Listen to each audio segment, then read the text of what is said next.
باب 13 عثمانی شاہی محل سرا کے حالات۔ جب وہ جہاز جس میں نسیم بک اور بفو سوار تھے قسطنطنیہ کی بندرگاہ کے قریب پہنچا اور شہر قسطنطنیہ کا قدرتی منظر دور سے نظر آنے لگا تو بفو خود نسیم بک کے پاس آئی۔ اس وقت نسیم بک جہاز کے کمروں کی چھت کے اوپر کھڑے تھے۔ ہوا کے خوشگوار جھونکے چل رہے تھے۔ بفو کے دوپٹے کے آنچل اور اس کے سر کی مشک بو بالوں کی لٹیں ہوا میں لہرا رہی تھی۔ کبھی کبھی بالوں کی کوئی باریک لٹ اس کے پھول سے رخساروں اور غنچہ سے دہن کو آ لپٹتی تھی۔ وہ برہم ہو کر انہیں الگ کرتی، اتنا ہی وہ پھر آ پڑتے۔ وہ پھر انہیں الگ کرتی۔ نسیم بک نے دیکھ لیا۔ انہوں نے کہا، کیوں فضول کوشش کر رہی ہو؟ یہ ہوا کے جھونکے، آفتاب کی کرنیں اور بالوں کی لٹیں تمہارے حسین چہرے پر فریفتہ ہو گئے ہیں۔ کتنا ہٹاؤ، ہرگز نہ ہٹیں گے۔ بفو نے شرما کر نسیم بک کو دیکھ کر کہا، ہاں پریشان کر دیا ہے، کمبختوں کو جتنا ہٹاتی ہوں اتنا ہی آ آ کر گرتے ہیں۔ نسیم بک نے مسکرا کر کہا، رخ انور کے شیدا جو ٹھہرے۔ بفو نے شرمیلی چتون سے انہیں دیکھا اور مسکرا کر نظریں جھکا لی۔ کچھ وقفے کے بعد اس نے حسین نظریں اٹھا کر کہا، شہر کا منظر کتنا خوشنما ہے نسیم بک، دنیا میں کوئی شہر بھی ایسے دل فریب مقام پر واقع نہیں ہے جس پر قسطنطنیہ ہے۔ اب جہاز بندرگاہ میں داخل ہونے لگا تھا۔ شاہی محلات کی عالی شان عمارتیں نظر آنے لگی تھی۔ بفو نے کہا، کس قدر خوبصورت عمارتیں نظر آ رہی ہے نسیم بک، یہ شاہی محلات ہے۔ بفو، مجھے ترکوں کے شاہی محلات دیکھنے کی بڑی آرزو ہے۔ نسیم بک، ہے بھی اس کے قابل، لیکن مشکل یہ ہے کہ عام طور پر انہیں دیکھنے کی اجازت نہیں ہے۔ محلات کیا ہے؟ ایک چھوٹی سی دنیا ہے جس کے قوانین الگ ہے، معاشرت الگ ہے، تمدن الگ ہے اور تو اور زبان بھی الگ ہے۔ بفو، کیا یہ حقیقت ہے؟ میری دایا مجھے اکثر ترکی حرم سرائے شاہی کے قصے سنایا کرتی تھی، بڑے ہی عجیب قصے ہیں۔ نسیم بک، اس دنیا کے قصے وہی جانتا ہے جو وہاں آیا ہو۔ میں نے اپنی والدہ سے سنے تھے، وہ وہاں کچھ عرصے رہی تھی۔ بفو، مہربانی کر کے کچھ مجھے بھی سنائیے۔ نسیم بک، یہ وقت سننے سنانے کا نہیں ہے۔ بفو، مختصر کر کے سنا دیجیے، مجھے بڑا اشتیاق ہے۔ نسیم بک، جہاز بندرگاہ میں داخل ہو گیا ہے۔ دیکھتی ہو بندرگاہ میں کس قدر جہاز بکھرے ہوئے ہیں۔ جہازوں کی دنیا بسی ہوئی ہے۔ جس طرف اور جہاں تک نظر جاتی ہے جہازوں کے مستول کمرے اور دخانی کشتیاں نظر آ رہی ہے۔ کیسا اچھا منظر ہے۔ ہمارا جہاز سنگولوں کے اشارے پر آگے بڑھ رہا ہے۔ مکان پر پہنچ کر تمہیں شاہی محل سرا کے حالات سناؤں گا۔ چلتے چلتے دفعتاً جہاز رک گیا۔ بفو نے کہا، معلوم ہوتا ہے سگنل نہیں ہوا، اب جہاز آگے نہیں بڑھے گا۔ نسیم بک، ہاں کچھ دیر یہیں ٹھہرنا ہوگا۔ بفو، اتنے یہاں کھڑے ہیں، اتنے کچھ حالات سنائیے۔ نسیم بک، ترکی شاہی محل سرا الگ ایک دنیا ہے۔ پہلے ترک سلاطین ترک لڑکیوں سے شادیاں کرتے تھے، مگر اب زیادہ تر کنیزوں سے کرتے ہیں۔ کنیزوں میں گرجستان یا کردستان کی مہوشیں، فرانس یا یونان کی پری چہرہ لڑکیاں داخل کی جاتی ہیں اور ان سے سلطانہ والدہ یعنی سلطان روم کی والدہ محترمہ سلطان کی شادی کے لیے کسی کنیز کو منتخب کر لیتی ہے۔ عام قاعدہ یہ ہے کہ شاہی محل سرا کے لیے بہت کم سن لیکن کمال خوبرو، پری چہرہ، نازک اندام اور دلکش ناز و انداز والی لڑکیاں خریدی جاتی تھیں۔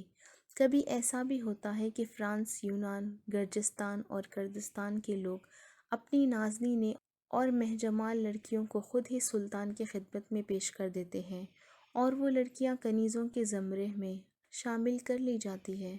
یہ لڑکیاں جب شاہی محل میں داخل ہوتی ہیں تو اجمیہ گنوارنی کہلاتی ہیں۔ حقیقت بھی یہ ہے کہ چونکہ وہ محل سرا کے آداب و قوانین، معاشرت اور تمدن سے واقف نہیں ہوتی، اس لیے گوارنین اجمیہ کہلانے کی مستحق بھی ہے۔ ان لڑکیوں کی تربیت کے لیے سن رسیدہ عورتیں کلفاء کے نام سے مشہور ہیں۔ کلفا ان لڑکیوں کو سب سے اول لکھنے پڑھنے کی تعلیم دیتی ہے۔ جب وہ اچھی خاصی منشی اور ادیب بن جاتی ہیں تب انہیں گانا سکھایا جاتا ہے۔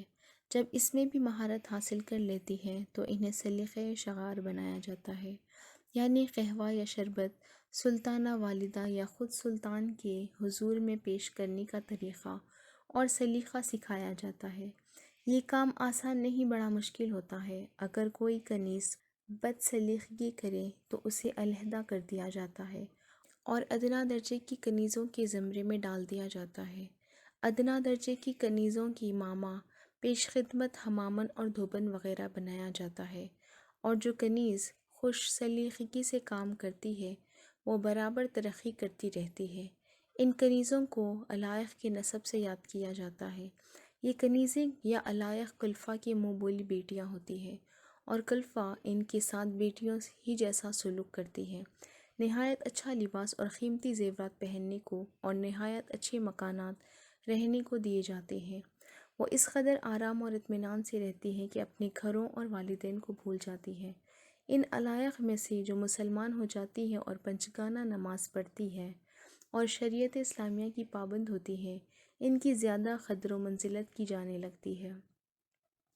انہی علائق میں سے سلطانہ والدہ اور ملکہ عالم کی میر، منشی، معتمد اور ناظم دینیات اور ناظم عامہ بن جاتی ہے۔ جب کوئی کنیز سلطان کو قہوہ یا شربت پلاتی ہے اور سلطان اسے نظر التفات سے دیکھ کر اس کی حسن و جمال کی ذرا بھی تعریف کر دیتے ہیں تو وہ علائق کے زمرے میں سے علیحدہ کر دی جاتی ہے اور گویس کا رتبہ حاصل کر لیتی ہے۔ اس کے یہ معنی لیے جاتے ہیں کہ اس کی ترقی کا دروازہ کھل گیا ہے۔ بڑھتے بڑھتے اس کا سلطان کا شریک حیات بن جانا ممکن ہے۔ گورنر وہ ہوتے ہیں، اسے ایک علیحدہ چھوٹا سا محل دیا جاتا ہے اور کئی کنیزیں اس کی خدمت کے لیے دی جاتی ہیں، اور اگر کسی کی گورنر کی قسمت نے یاوری کی اور کسی موقع پر سلطان نے اس کی خوبرویی اور حسن سلیقہ کی دوبارہ تعریف کر دی تو وہ اقبال کا درجہ پا لیتی ہے اور سلطان کا قرب اسے حاصل ہو جاتا ہے۔ وہ سلطان کی خدمت میں آنے جانے لگتی ہے، اس کا اعزاز بہت کچھ بڑھ جاتا ہے۔ اگر خوش قسمتی سے اس کے بطن سے شہزادہ یا شہزادی پیدا ہو جاتے ہیں تو اسے خانم آفندی کا لقب مل جاتا ہے۔ اس کی عزت اور حشمت بڑھ جاتی ہے، اس کی بے شمار خدمتیں ہوتی ہیں۔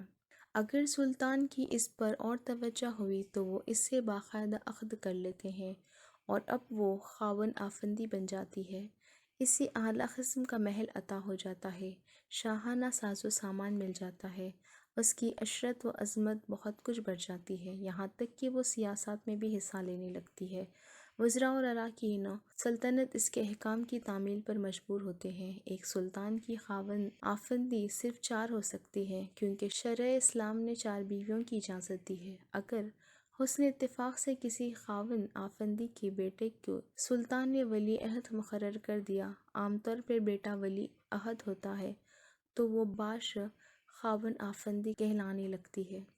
ان کا رتبہ بہت کچھ بڑھ جاتا ہے، وہ سلطان کے دل پر حکومت کرنے لگتی ہے اور اس طرح ان کی حکومت سارے ملک پر ہو جاتی ہے۔ اور جب سلطان وفات پا جاتے ہیں اور باش خاون آفندی کا بیٹا تخت نشین ہو کر سلطان ہو جاتا ہے تو پھر باش خاون آفندی سلطانہ والدہ ہو جاتی ہے۔ اس وقت ان کی عزت و عظمت اور بڑھ جاتی ہے، ان کا حکم ماننا سلطان پر بھی فرض ہوتا ہے۔ تو مختصر طور پر اس طرح سمجھو کہ سب سے بڑا مرتبہ سلطانہ والدہ کا ہے، ان کے بعد ولی عہد کی ماں باش خاون آفندی کا، ان کے بعد خاون آفندی کا۔ یہ 3 رتبے سب سے بڑے ہیں۔ گویا ایک کنیز ترقی کر کے والدہ سلطانہ کے درجے تک پہنچ جاتی ہے، جن کے رتبہ ترکوں میں سلطان سے بڑھ کر ہے۔ جس بات کا وہ حکم دے سلطان اس میں چوں و چرا نہیں کر سکتے۔ تمام اراکین سلطنت اور ساری رعایا بڑی خوشی سے ان کے حکم کی تعمیل کرتی ہے۔ بفو بڑے غور سے ان کی باتوں کو سن رہی تھی۔ اس نے کہا، عجیب باتیں سنی ہیں آج میں نے۔ ایک عیسائی اپنی لڑکیوں کو اپنی خوشی سے حرم سلطانی میں کنیزیں بنا کر بھیج دیتے ہیں، وہ نفع میں رہتے ہیں۔ بعض لڑکیوں کی قسمت کھل جاتی ہے اور وہ باش خاون آفندی بن جاتی ہے۔ نسیم بک: یہی بات ہے۔ اوہو، یہ کیا اشارہ کیا جا رہا ہے؟ اس وقت کپتان نے آ کر کہا، سگنل دیا جا رہا ہے، کوئی بڑے افسر یا خود سلطان تشریف لا رہے ہیں۔ نسیم بک، میں نے سگنل دیکھ لیا ہے، تم استقبال کی تیاری کرو۔ تمام سپاہی وردیاں پہن کر مسلح ہو جائیں۔ کپتان نے سپاہیوں کو مسلح ہونے کا حکم دیا اور وہ مسلح ہونے لگے۔